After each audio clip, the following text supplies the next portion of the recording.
They're shrouded in tales of traders raking in millions and economies going belly up, yet the stock market remains an uncharted realm, often untouched. Because we're now down 43%. The NASDAQ, everything and more has been completely wiped. It was the worst day on Wall Street since the crash of 1987. In the next 7 minutes, you'll likely learn more than 99% of people know. I'm sure you've already heard of the stock market and the concept of stocks, but not everyone knows exactly what they are or how they work.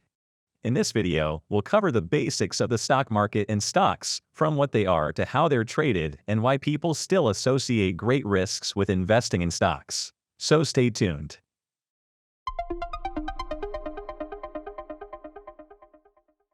What are stocks, and why are they traded? The stock market is a collection of markets and exchanges, where regular activities of buying, selling, and issuing shares of publicly traded companies take place. When you buy a stock, you own a small part of the company and therefore own a share in the company's profits. There are two types of stocks, common and preferred. Common stocks give the owner voting rights in company decisions, while preferred stocks do not. Where are stocks typically traded?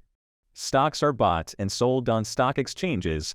A stock exchange is a marketplace where stocks are traded, and it provides a platform for buyers and sellers to trade stocks. Typically, every country has a dedicated stock exchange. The most well-known stock exchanges include the New York Stock Exchange and the NASDAQ. Online trading has made it easier than ever to buy and sell stocks through platforms like eTrade, Robinhood, and TD Ameritrade. Why would companies sell parts of their ownership? Companies issue stocks for a variety of reasons, such as to raise capital for expansion without having to pay it back or to pay off debt. When a company goes public, it issues stocks to the public, enabling anyone to buy and sell shares in the company. Stock prices are derived from supply and demand. If many people want to buy a stock, its price rises.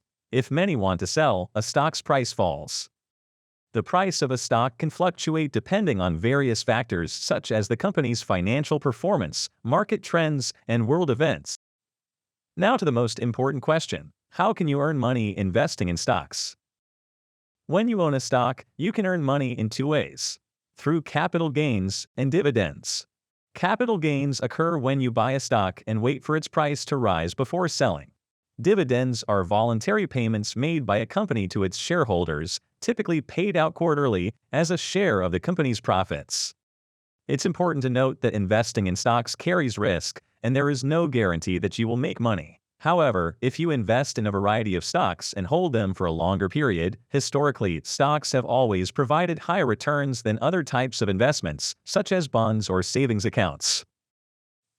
Why do people fear investing in stocks? There are several reasons why people still fear investing in stocks, despite their potential for high returns. One of the main reasons is the perceived risk involved in investing in the stock market. Stocks are known for their volatility, and their prices can fluctuate greatly in a short period of time, which can be intimidating for some investors. Additionally, some people may lack confidence in their ability to make informed investment decisions or may not have the necessary knowledge to properly analyze potential stocks or sectors. Lastly, past events such as market crashes and the associated financial losses may also contribute to a general fear of investing in stocks. However, with proper research and education, investing in stocks can be a valuable addition to a diversified investment portfolio. So subscribe to our channel and activate notifications to never miss out on new videos. What are the real risks of investing in stocks? Because of the high returns you can achieve, investing in stocks also carries several risks.